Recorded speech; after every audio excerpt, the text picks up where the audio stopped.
Hello, welcome to Get to the Root of It. I am Laurel Brennan, and I am excited to be here today with Jessica Pierce. Welcome, Jessica. Thanks. It's good to be here. So Jessica is a ReCODE 2.0 and functional medicine certified health coach and a functional diagnostic nutrition practitioner. She is passionate about helping men and women design the life of their dreams and achieve the mind and body they want, regardless of age or genetics.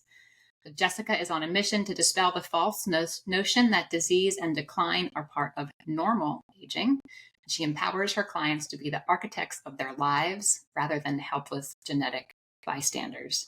So instead of me reading the rest of it, let's get to know you from your words. So you have a very cool background, I think, in the way you got here. So share your personal story with us. This is definitely not linear.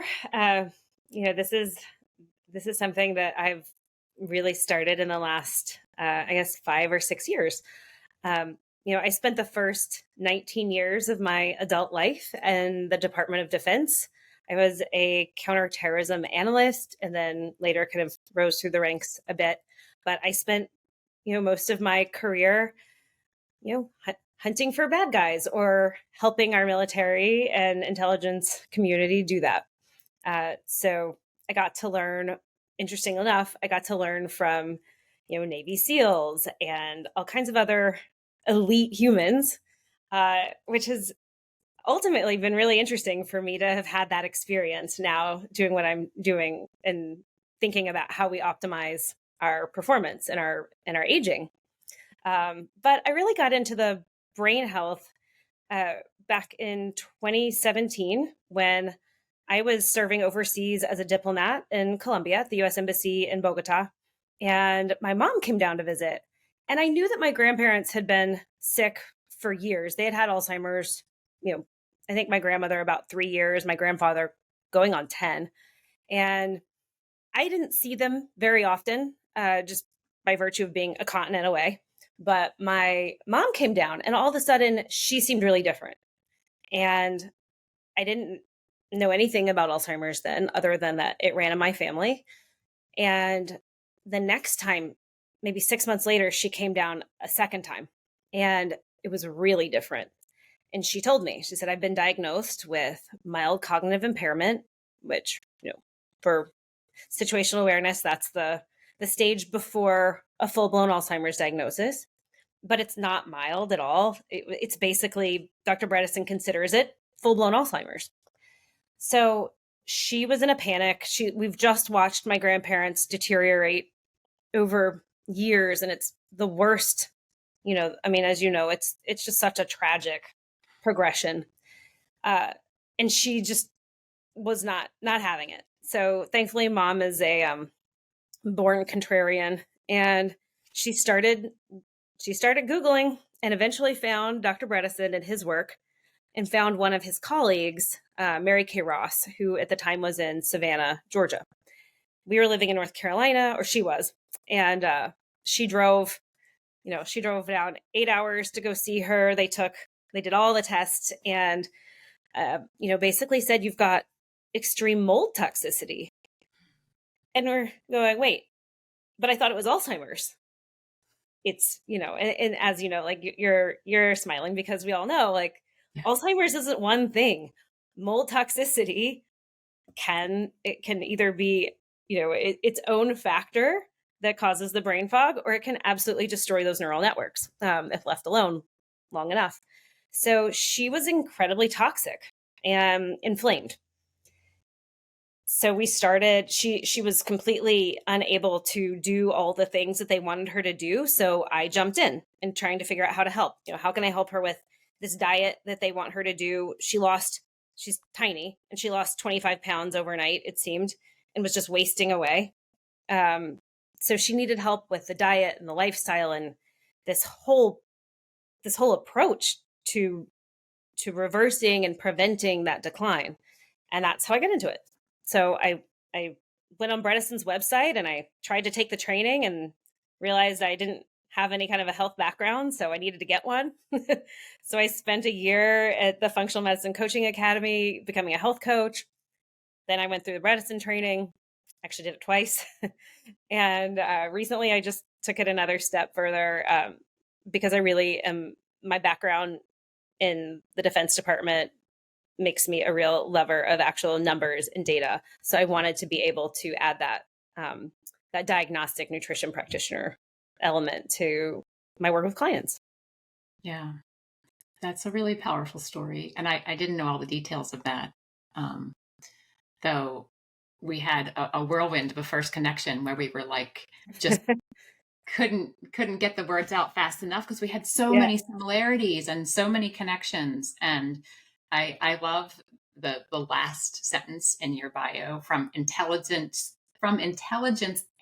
analysis to health analysis. Yeah. Like, your background really does play a strong role in how you look at things Yeah.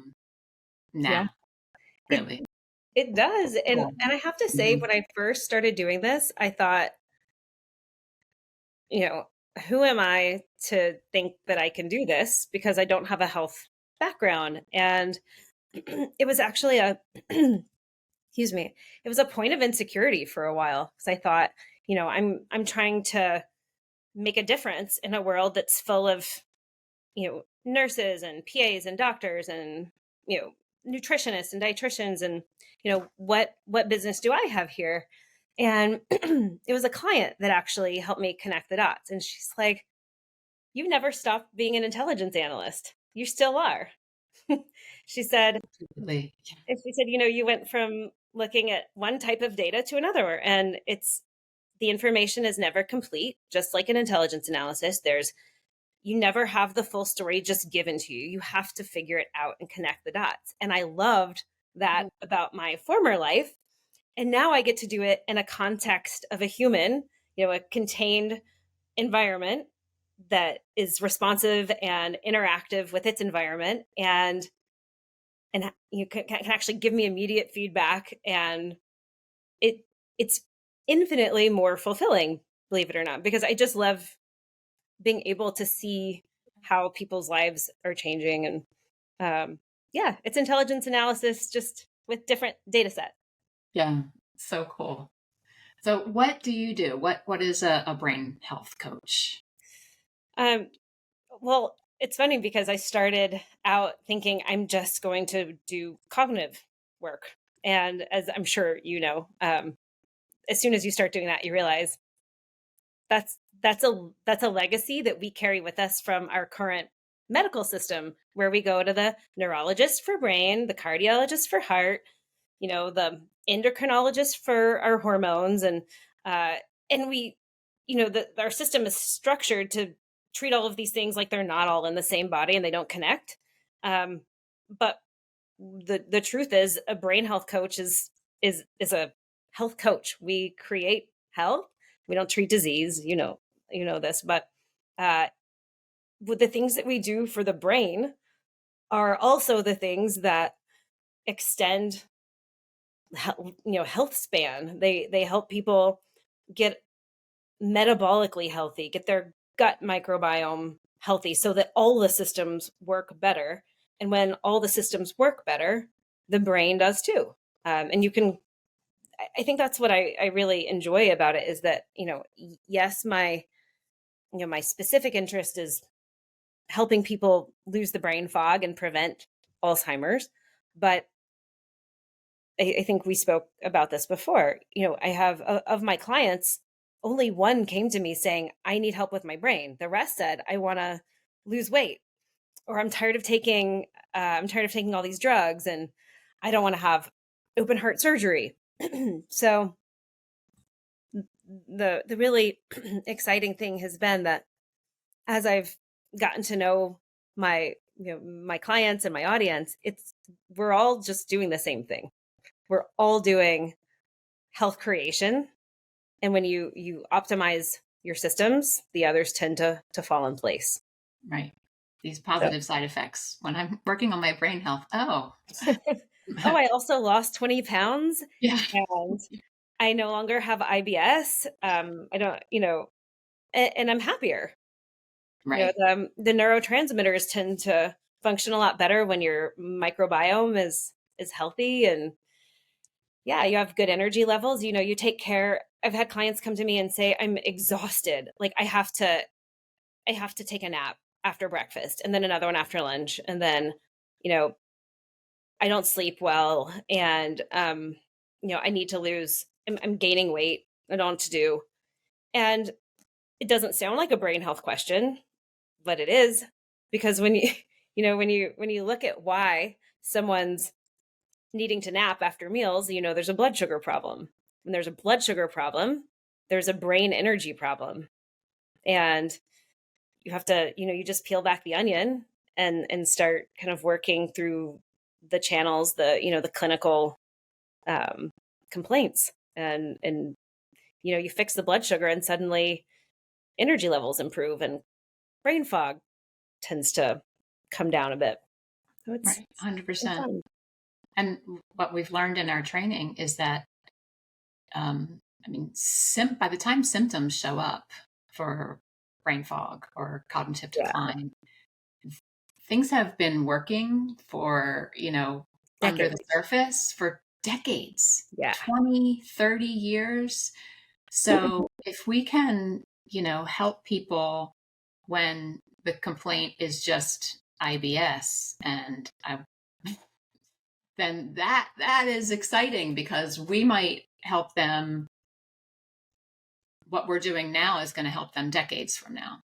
Absolutely. 100%.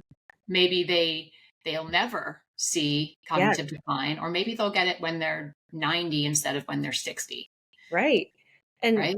and I don't know if you saw this, but on Dr. Bredesen's website right now, I think I'm probably going to screw this up, but like the new age of onset is now, according to him, in the 40s, Yes. because, you know, we are starting to, well, we're changing what we are considering, warning signs, right? But the fact is that these symptoms are happening earlier and earlier because of the way we're living, because of the environment. But the bright side is that, when we start to destigmatize talking about it and acknowledging those symptoms early, it doesn't have to be that way. It doesn't mean that we're just stuck and we're going to get dementia earlier and earlier. It just means that now we're paying attention to it sooner. Because you're right. By the time my mom was diagnosed with MCI, she was 65, she had definitely had this pathology since probably her 40s. And she's a carrier of, genetic risk, the APOE4 gene, as am I. And when we have that risk factor, we know we have to get started even sooner. But a lot of people say, and I know we'll probably get into this, but they don't want to know. They don't want to know their genetic status because everyone's been told there's nothing you can do about it. So why know that you're gonna, the thought is, I don't want to know because I just want to enjoy my life and I don't want to, see this train coming at me. But what we know now is that information is power, and information gives us the ability to be really intentional about what we're doing earlier in life. And, you're a mom, I'm a mom. I think this happened to my mom about the time I became a mom, and it became, I think I spent the first year just thinking about my mom. And then it occurred to me, this has probably been happening to her since she was my age, and it's time for me to pay attention. And so I went and got tested, and, I'll test my daughter as soon as I can, and make sure that we're all on the right track to kind of optimize our biology from an early age. Our stories are so similar and parallel that I'm just a little ahead of you. But it's awesome that your mom identified her triggers, or at least one of her major triggers, with the mold toxicity, Right. in early stages. So with my mom, she had chronic fatigue syndrome that she got as she was probably, I'm trying to think how old she may have been. Maybe 40, maybe late 30s. She had a heart infection. She had gum disease. They go together. Yeah, they do. And then she recovered from the heart infection barely, like she was on a heart transplant list for several years. And then they couldn't figure out what was wrong with her. She was extremely fatigued. They told her she was depressed for 5 years until finally somebody discovered that there is something called chronic fatigue syndrome, and this was autoimmune. Mm.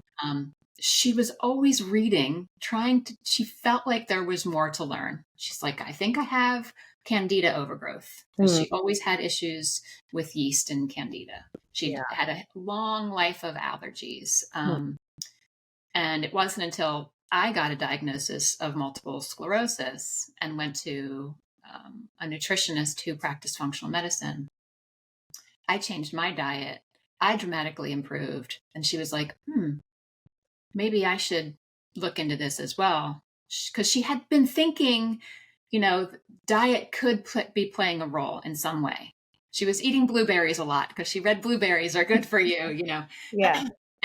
But it wasn't until she took away the gluten and the dairy where she didn't have to take a nap after breakfast. Yeah. So that was a really dramatic play for her. And yeah, it's crazy how similar our stories are, but I'm so glad that your mom has gotten intervention early.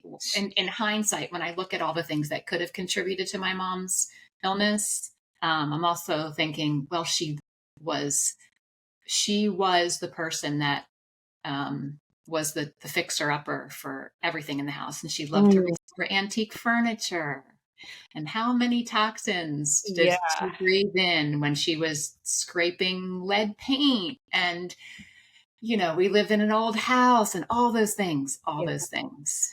And I think about that with my grandparents. We'll never know what their risk factors were, but I mean, my grandfather loved Roundup. I mean, he worked in the tobacco fields in North Carolina. And then later in life, when he was retired, I mean, he grew garden in their backyard. But I mean, I think they grew amazing tomatoes and everything else, but they also sprayed, gallons of Roundup. And they lived in a house that had, a crawl space that probably was full of mold.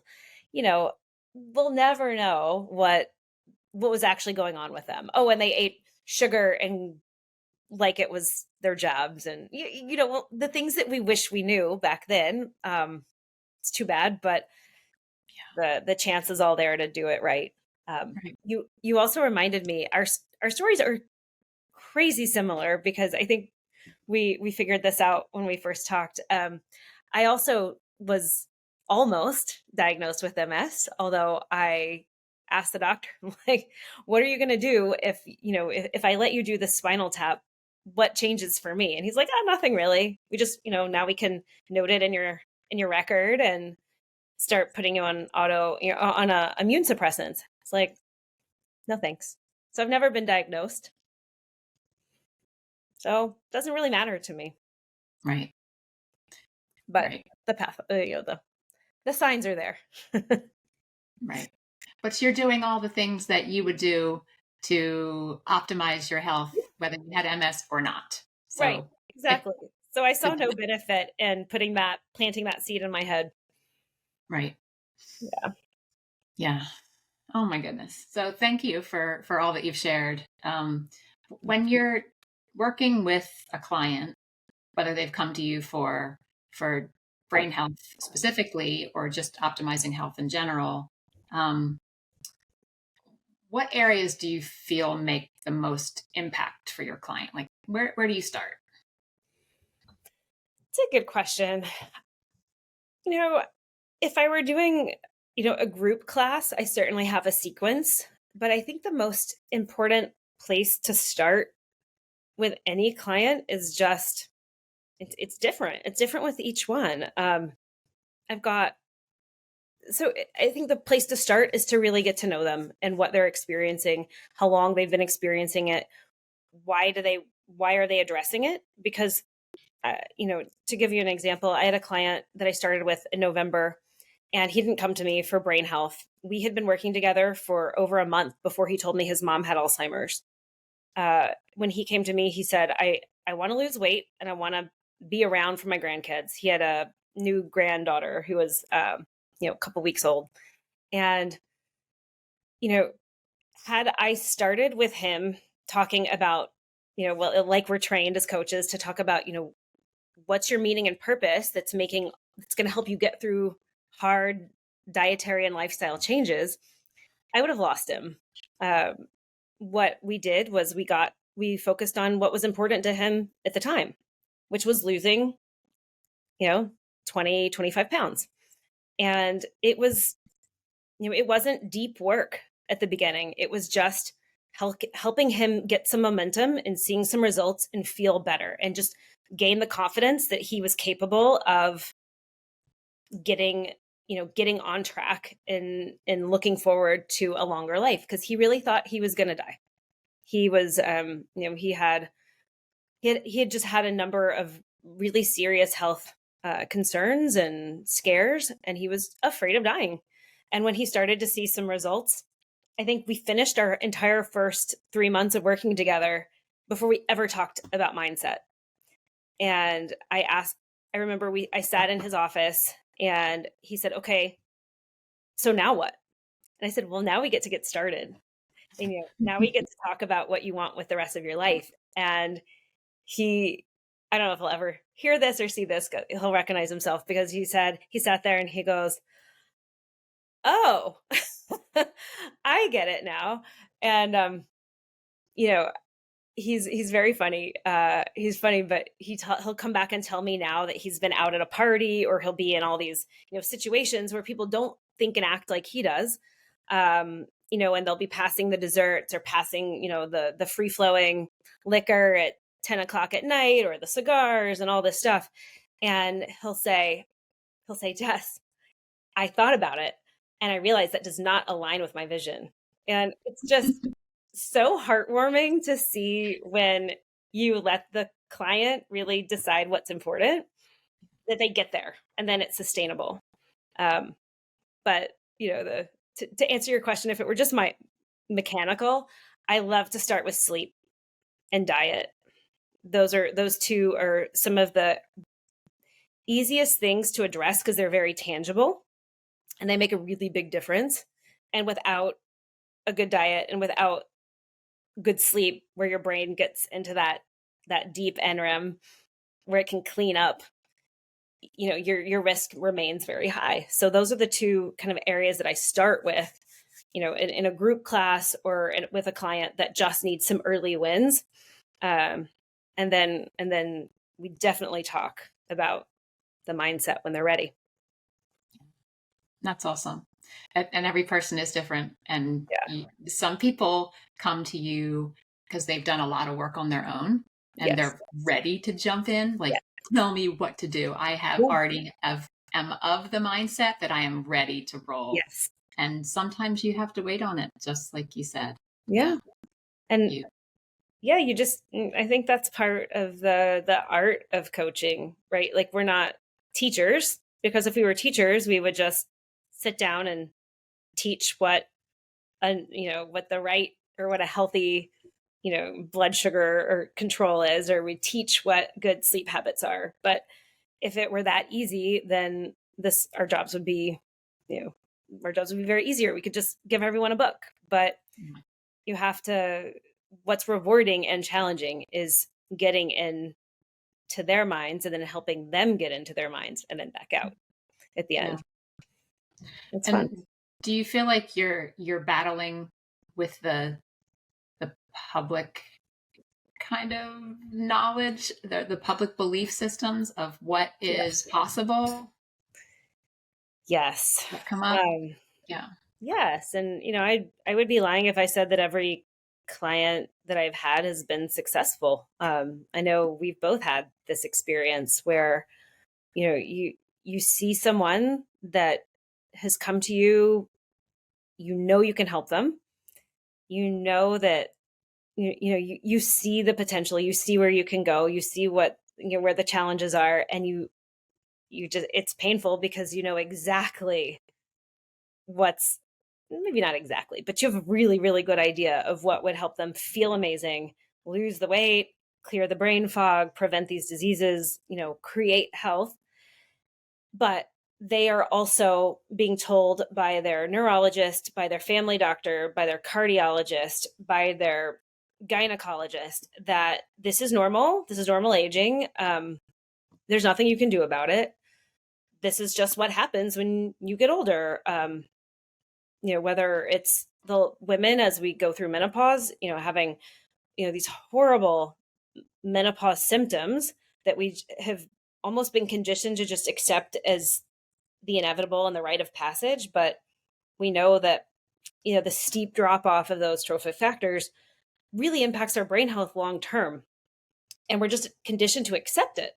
I tend to think that if men went through menopause, like we would have like the defense budget would be dedicated to fighting.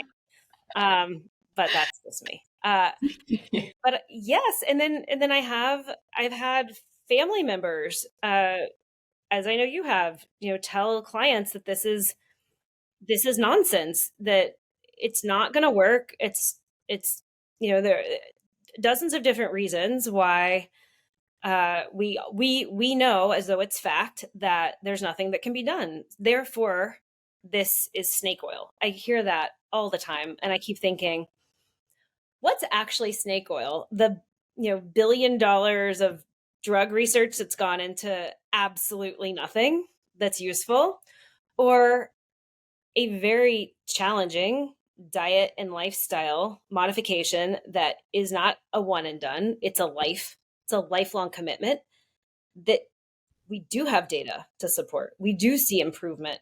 Not only do we not just barely slow the decline, as like aducanumab and all these other mAbs have claimed to do by imperceptible amounts, by the way, at billions of dollars of cost, but we actually have seen people go from a 0 on the MoCA scale. Cognitive function is completely gone. Quality of life is gone. They're wheelchair bound. They're nonverbal.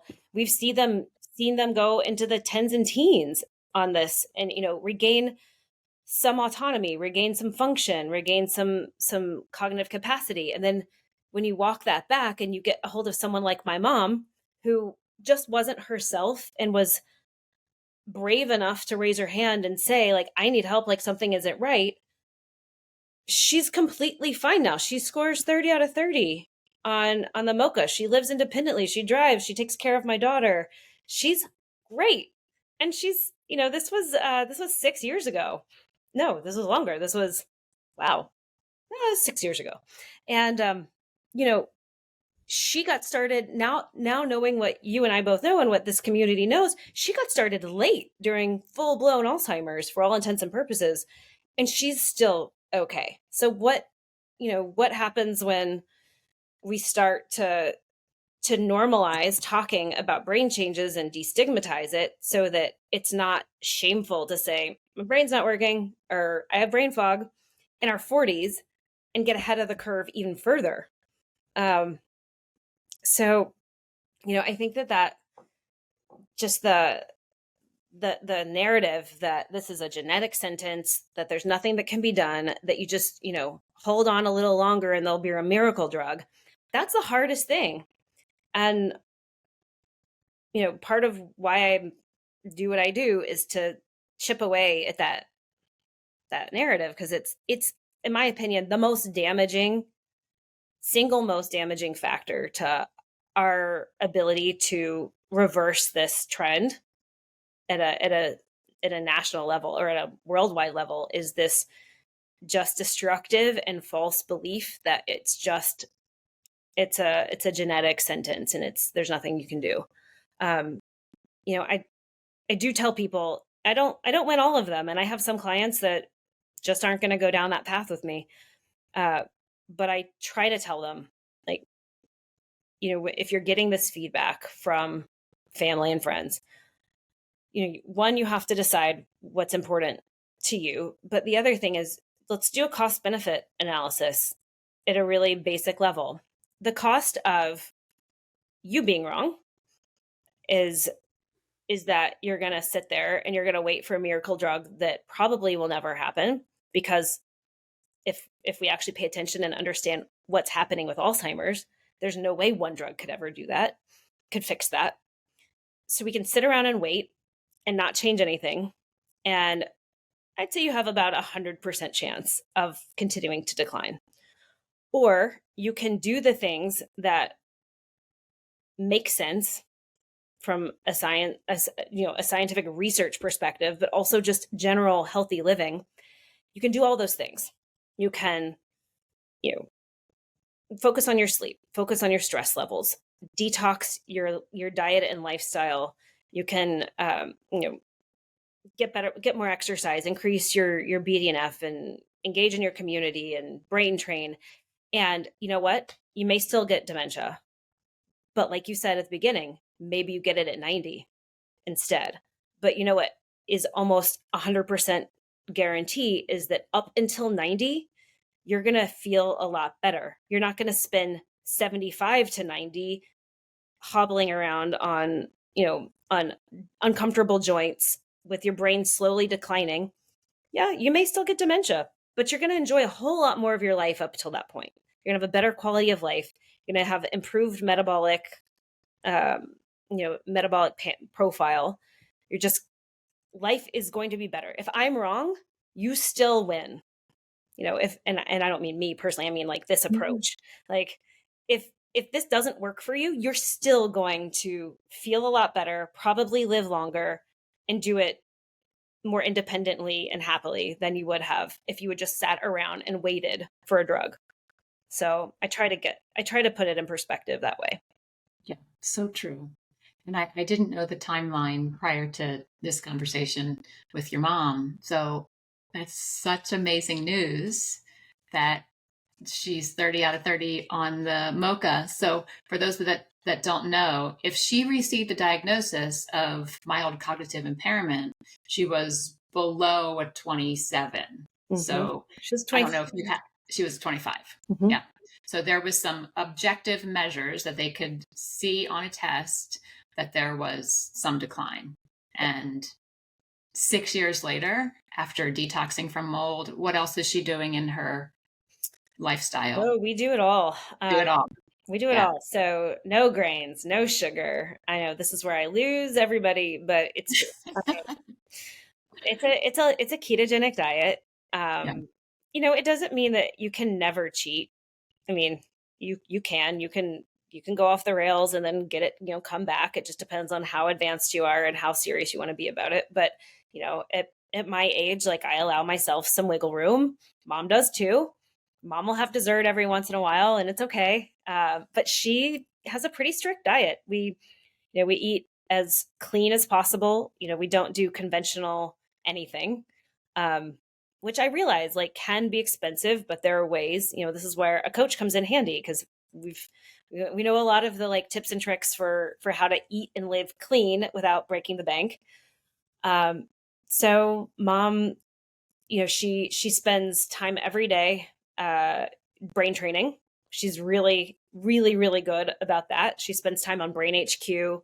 She's never really liked to be kind of the traditional meditator, but she'll use, I don't know if you're familiar with Brain Tap. She'll use Brain Tap. I have 2 of those and I gave her one, and she'll do like the Muse headset, to kind of help with that. So she spends a lot of time there. She works out every day. We have a power plate. So you don't have to love being sweaty for hours and spend hours in the gym. You can, I'm a big Dave Asprey, fan, and I like, doing things smarter rather than harder and longer. So I will do my short workouts on a power plate and try to really optimize the time I'm spending, doing brain health, because it shouldn't be a full-time job. Yes, it is a total lifestyle change, but you lose people when you make it really expensive and a full-time job. And I've had clients say, I'll start talking to them about something I'm trying, and they're like, listen, like that's great for you, but that's why I hired you, because I don't want to do that every day. Like I don't want to have to spend all this time learning about dozens of different, toys and trinkets that, and techniques. He said, just boil it down for me and tell me what I need to do. So, mom sleeps a lot better. We both have had issues sleeping. But we've kind of optimized that, and she moved to be closer to me here in Texas, and she now lives in a building of active seniors that it's kind of like having that built-in community. So she's not isolated. She's close to family, so she's got meaning and purpose, and it really is. It's not one thing. Lots of people, like you said, are like, blueberries. I heard blueberries will solve all my problems. And sadly, they won't. It's everything. So it's addressing all of the factors and kind of finding a level that you can handle. And I said I had it on sleep mode, but that means my daughter is at the dentist and is desperate for communication. So I'm going to have to call her back. Okay. So yeah, I think it's that's the other thing is a lot of people still, even if they're open to the functional approach, they still want like what's that thing I need to do, and the reality is that there's not that thing you need to do. That's all the things. All the things. But that's why working with a coach is really helpful, because it wouldn't work if I just said, well, here's how you need to live, and here's your daily schedule, and here's what you should go buy at the grocery store, because that'll last for like 2 days tops. And then people will go back to exactly like the path of least resistance. When you hire a coach and they really spend the time to get to know your lifestyle and your preferences and your strengths and weaknesses, then the coach can really help build a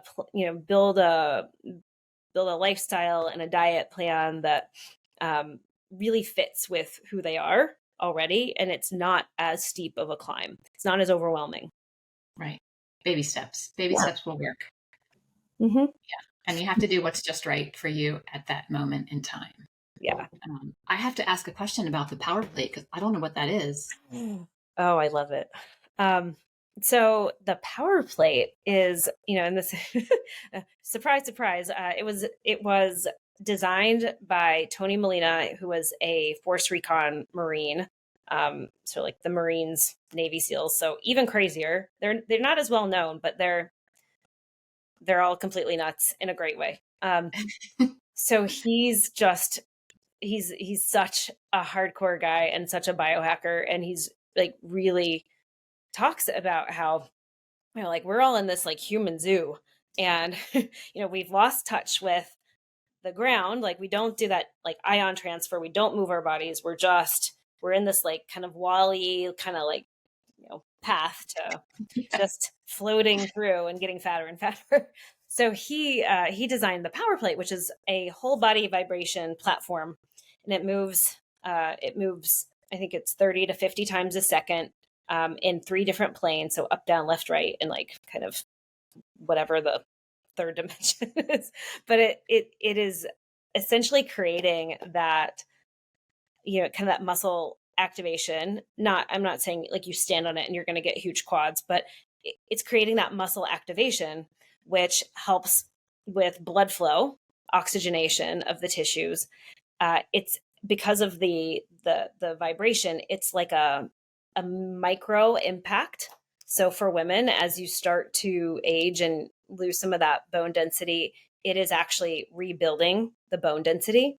But what I love about it for cognitive health is that it's such a great oxygenator. You really are, you're going to burn through those like glucose stores, those glycogen stores faster than you would from just doing the exact same exercise on the floor. So, I don't have time to do an hour in the gym. So I'll do, 15 to 20 minutes on the power plate, and I'll look at my Oura ring, feedback, and the amount of, the calories that I've expended, you can't measure exactly, but it helps with like the lymphatic drainage. So it can help with detox. And it really does train those stabilizer muscles, which become more and more important as you get older, that stability, and anything you can do to create, essentially a challenge to your muscles and to your brain to stabilize and to activate from head to toe, really, all your systems. So I love it. I've been doing it for about maybe 9 or 10 months now, and I love it. It's a lot of fun. So you're doing a HIIT workout on a plate that's vibrating. Yes. Okay, cool. I And get it now. you can do like a strength workout too. Yeah. You can do whatever you want. I mean, it's kind of hard to hop like left to right on it, but you can turn and kind of figure it out. I modify most things to it, but that's also because I'm not going to go to a gym. Yeah. It's the garage or nothing. Something similar to that. Planet Fitness had something for their Black Card members where you go into this upright tube and the door closes and the floor vibrates. Oh, I felt like somebody was watching. Probably. I was very uncomfortable. I was like, because you go in there with no clothes as well. Oh, so I think there was some red light therapy. It was red light therapy at the same time. Oh, okay. So I was gonna say it's kind of funny that they would just want to like vibrate your whole body naked. I didn't like that. I didn't like that at all. I'm not sure how I feel about that. Like, I like a little support when that's happening. Little support. Yeah. I mean, but I get the red light. I mean, I don't have it up right now because it's in the floor, but I have one of those Trism, like the 3 red light, the amber, the red, the deep red, and the near infrared like panels that I just put up at my desk, and I love all that stuff. It's great for energy and mitochondrial health. Yeah. Well, we got into so many more things than I expected. It's so exciting that I love how a conversation goes. So is there anything else that you want to share before we share how people can find you and get in touch with you? What did we leave out that is important? I don't know. I guess one of the things that that I've just heard, maybe this is beating the dead horse, but one of the things that just has been part of the conversation recently, if you've been, if you follow some of these thought leaders, Mark Hyman talks a lot about this, and he's like, aging is a disease. If we start to think of aging as a disease and we start to pay attention to what is actually contributing to it, whether your concern is your heart or your brain or your joints or whatever it is, when you start to pay attention to it as its own condition, as its own pathology, he talks about the hallmarks of aging. I think at one point there were 9. Now they're, depending on who you ask, they're like 10 or 12 or 13. And when you dial down into what those are, what you realize is that they're all related. It's all the same thing. The same modifications improve almost all of them. And we really can look at it as a disease. It's optional. Yes, we're all going to get older. We're all going to get gray hair at some point. We're all going to get wrinkles and slow down. But the difference is that rather than doing it in our 50s and 60s, we're going to do it in our 90s, and we're going to live past 100 because we're conscious of what's really contributing to it. And when you can understand it at that level, there are infinite ways, maybe bend into a couple key areas, but there are so many different ways that we can look at individual biomarkers and optimize them to really make this decline that we've always just accepted as normal truly optional, and delay it as long as possible. I mean, nobody's saying that we're never going to get old and die, but there's no reason that those of us who are middle-aged today won't live past 100 and that it won't be miserable. You ask someone who's 75 right now if they want to live to 100, and most will say no because they're already in pain. But if we go upstream and we're looking at like our generation, there's no reason that we can't make changes now so that we do live to 100, but it's enjoyable. And, on the the day that we die, we probably like saw our families and laughed and enjoyed life and then just kind of coast off into the sunset. There's no reason that we have to be sick for 10 years before we die, or we have to die of cancer or heart attacks or strokes or, Alzheimer's. There, it can just be a really natural part of life. And that passing doesn't have to be so tragic. Yeah, exactly.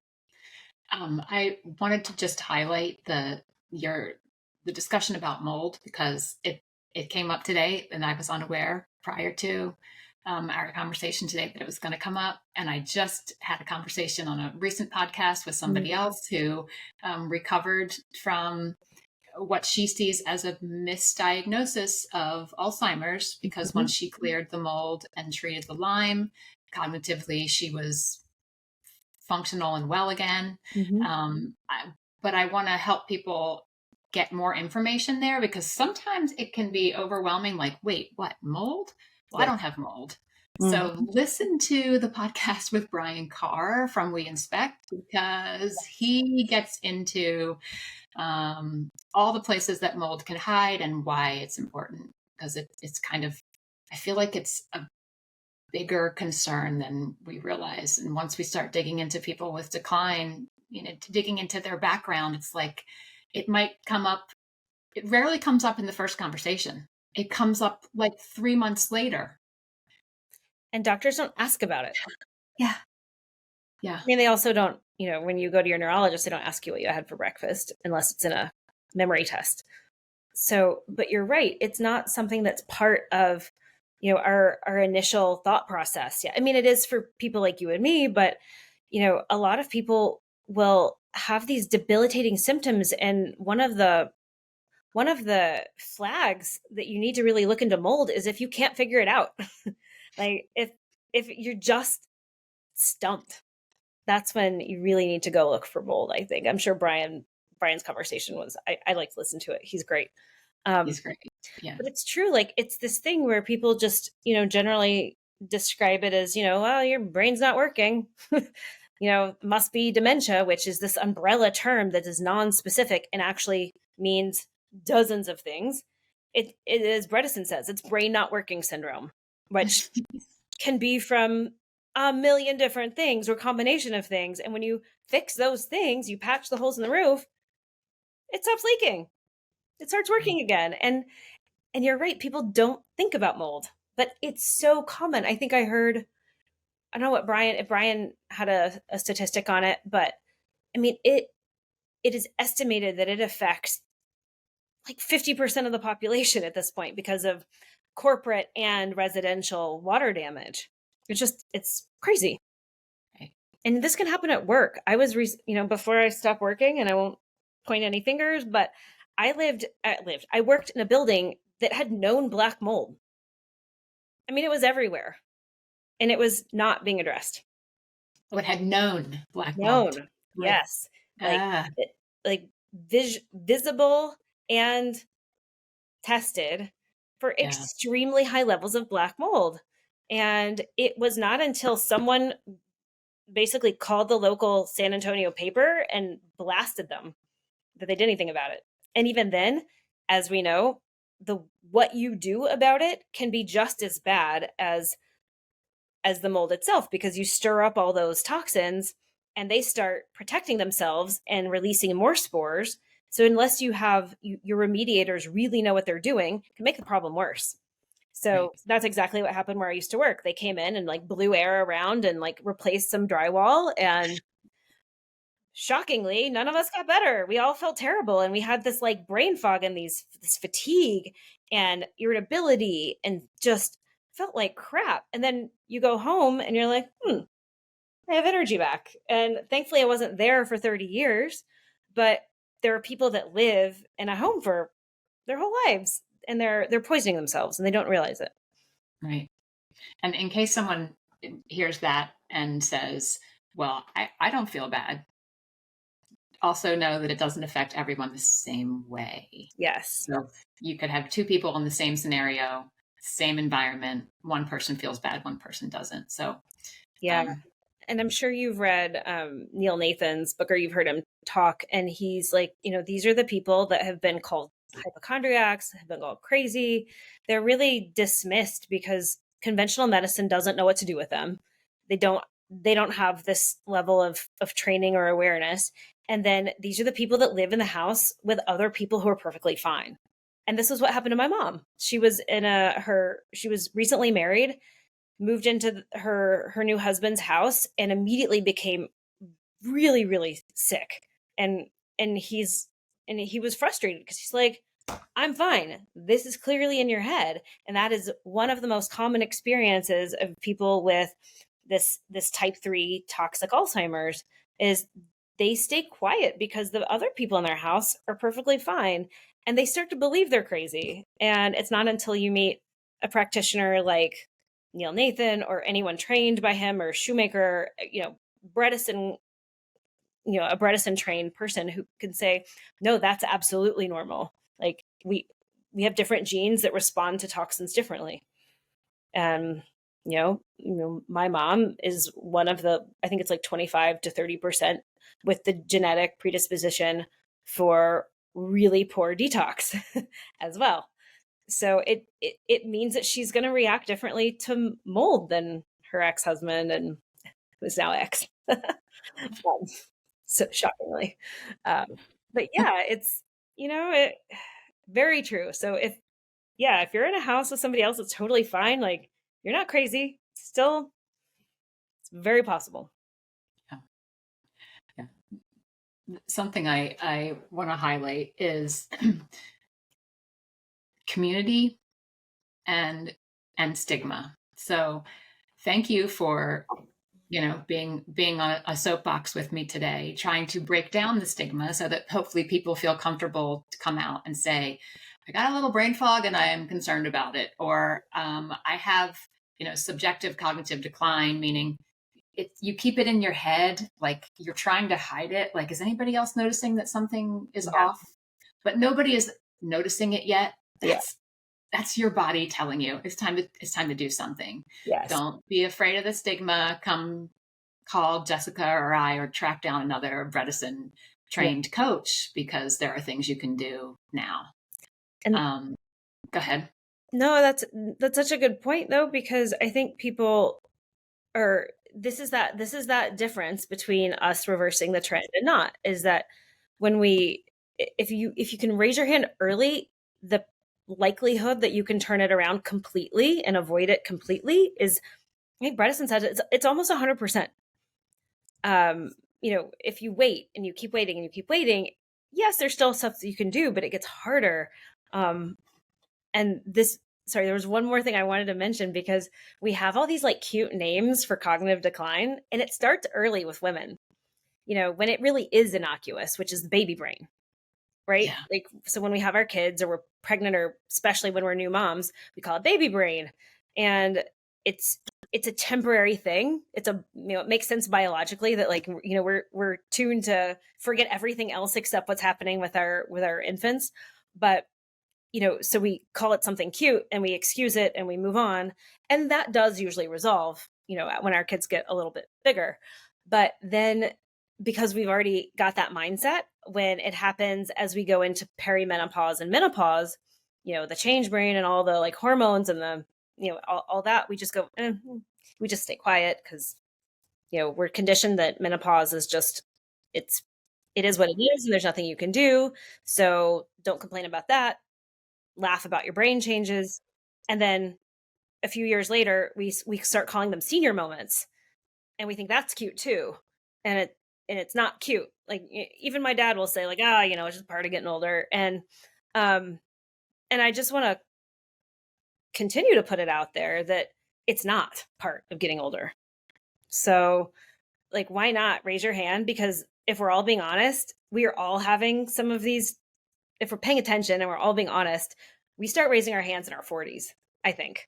And there's nothing wrong with that. There's nothing wrong with raising your hand, because when you do that, then, you can get ahead of it. When we get chest pains, or we get arthritis, or we get, anything else, we raise our hands and we go get help.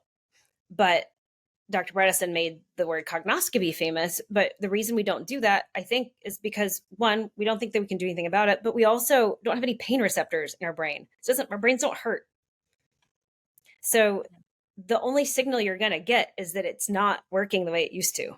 And that's that arthritic joint. That's, that's the thing that isn't right. And it's, if we can convince people that we all kind of share a risk and that there's something you can do, then maybe we can avoid waiting till it's too late. That's awesome. So well said. And one of the things that has helped your mom, so I want to circle back to the community, is that she's now in a healthy community. And though your client who, taking the dessert or smoking a cigar or drinking a 10 o'clock cocktail is not in his vision, and he was able to, push it aside, that's really hard for most people. Yeah. And how do we expand the community where you can go with somebody, with a group of people, and be supported because you're all kind of on the same track, same mindset? I mean, that's where a coach comes in, right? Like you kind of have to role play those situations because, I guess there are a couple of different ways that I approach this with clients. And, I'll give you an example of a wedding. My client early on was headed to a wedding, and he's like, I've never met a sweet I didn't like. There's going to be a champagne toast, and we're going to be smoking cigars, drinking champagne, and who knows what else. And we're going to have wedding cake and all this stuff. And like, what do I do? And I don't want to fall off the wagon. And that goes for any event. A lot of my clients are really successful people. They go to a lot of fundraisers and benefits where, food and wine and everything is top notch. And they should enjoy life. But I give them a couple different approaches. You can either have like the buddy system, which I think is really helpful if you've got a spouse or a good friend that's the type that will call you out, not the type that will enable you. And you have a buddy that's like, listen, I'm not eating bread tonight. I'm not eating the dessert. I'm not drinking. Often when you make it public, even if it's just to one person, you feel a little bit like a cheater if you then are, stuffing your face with cake 5 minutes later. So that can be enough for some people. Raising the awkwardness scale a little bit. The next level is when you sit down at that table with, 7 other strangers, you can say like, I'm on a weird diet. I don't eat sugar and I don't eat gluten. And then if you then reach for the rolls, you look kind of dumb. So it's kind of an awkward way, but I think honestly in this biohacking world and this functional medicine world, you have to get really comfortable with not being like everyone else. And that takes some time. My client likes to employ the 15-second pause. It's almost like the reverse of the Mel Robbins 5-second decision. He's like, if I'm confronted with an impulse decision, an order of tray or a glass of champagne, I'll take it. But he said, what I've learned to do is always say, not right now. He'll always say, maybe in a minute.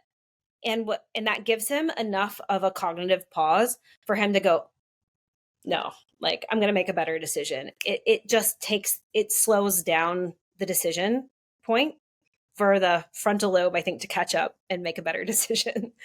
And then, there's also you have to kind of get people to remember, so 10 years from now, when the couple who got married, or have been married for 10 years and they're looking at their wedding album, are they going to remember that you drank sparkling water instead of champagne, or you didn't eat the cake? Or are they going to remember that you were there? And that's the ultimate lesson is, maybe at the end of the day, none of those tricks and techniques and awkward moments are going to do it for you. But you have to remember that people remember whether you showed up for them. Most of them don't care if you drank champagne. And if they do, then maybe you need a new community. And I think that's been more impactful than any of my little like games that I throw out there. People will remember if you showed up. And your influence isn't more or less because you said yes to foods that aren't working for you, that aren't supporting your health. So that's that's kind of that's how I like to approach it. And it works for some, it doesn't work for others, but Right. you know, Yeah, I just want to encourage people to look for the community that's out there that will support them. When I first started doing yoga training and went to a conference and they had gluten-free options, I was like, "Oh, I don't have to talk to somebody special about this. yeah, It's already in front of me." And so I knew whenever I went to a yoga conference, I was going to have food to eat. yeah, And now I'm hosting retreats with the same idea. People can go and we're going to have a ketogenic diet, and we're going to have options for all the healthy things, and those communities are around, and and they're if getting they're not bigger. local, they're virtual. Yeah. And they're going to Yeah. start to touch, I hope. Yes. And I think that's an important part of why we're having this conversation, and why you do what you do and why I do what I do, is that, we may be kind of the pointy end of the spear right now, or kind of alone in our, not alone, but it's a small group. Mhm. But I would bet the farm that, even 3 years from now, that we both have communities around us that are so grateful for a space where they don't have to explain themselves, and where, there is that support, and there are other like-minded people. And, you know even in a place that's famous for barbecue and tacos here in San Antonio, I see the real desire from all my clients and people that they know to, like, can we build a community here where it's a safe place, where, no one's going to give you a hard time for any of these lifestyle choices. In fact, just the opposite. It's a support. And I think it does need to get easier for people to eat this way.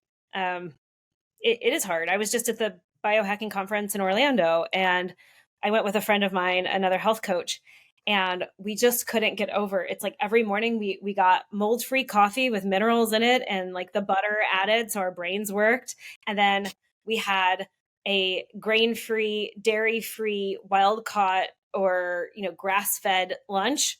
And it was incredible. It was amazing. Like, we didn't have to sit there and, like you said, can I get Take the this with bread off. sauce? Can I not, no, like, no rice, no potatoes, no, can I get something else? Or, is this organic?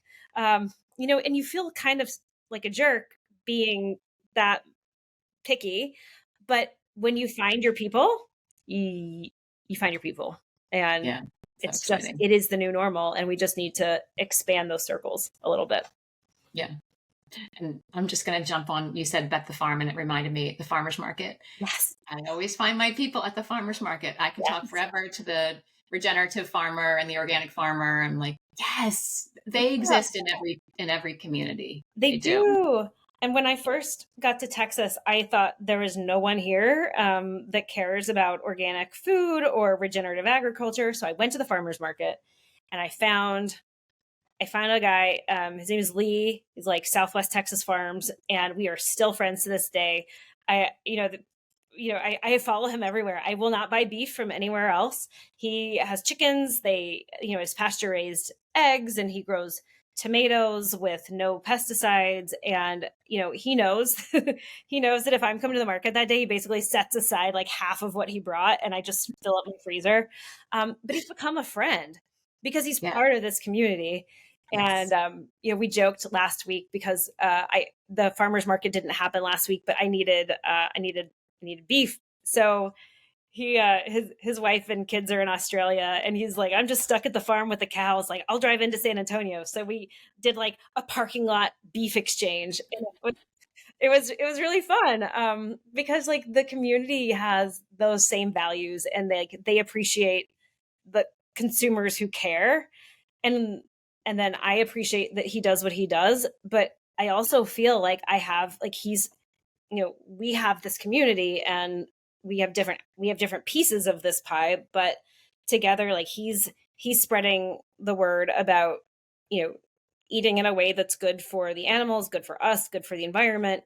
And those circles are starting to intersect with my clients, who would have never done anything except buy what's on sale, are now seeking him out. And it starts with one or two people, and it just grows, and it's just so fun, and it is my community. You know, it doesn't just exist. You have to build it. So Yes. Awesome. yeah. Jessica, how can people find you? Well, I have a website, although I'll be honest, just send me an email. Jessica at Encode Wellness, or info at Encode Wellness. I'm also changing my name, but it hasn't happened yet. So if you go to that website and it looks different, it's just still me. I'll still have my picture. And the reason is that I named it Encode because I wanted to do a take on ReCODE, which was end cognitive decline. But I realized that there's a lot more to this than just the brain. You know, I'm really starting to think about how we live and how we approach aging and how we approach all the systems. So I wanted to make it more inclusive. So my new name is Longevity Architects, and the website will eventually point in that direction. So if you go there and it says Longevity Architects, it's still me. Cool. Yeah. I love that. Yeah. So send me an email. Or find me on Instagram, Brain Coach Jess. That still says brain, but that may change one day too. But for now, it's Brain Coach Jess. Jess, thank you for your time and your wisdom and your heart-centered caring today. I really appreciate you. Well, Laurel, thank you for having me and for being another like-minded soul that, you know, it gives me energy to meet more people that are like-minded and are doing the same good work. It's energizing. So it's been fun. Thanks for having me.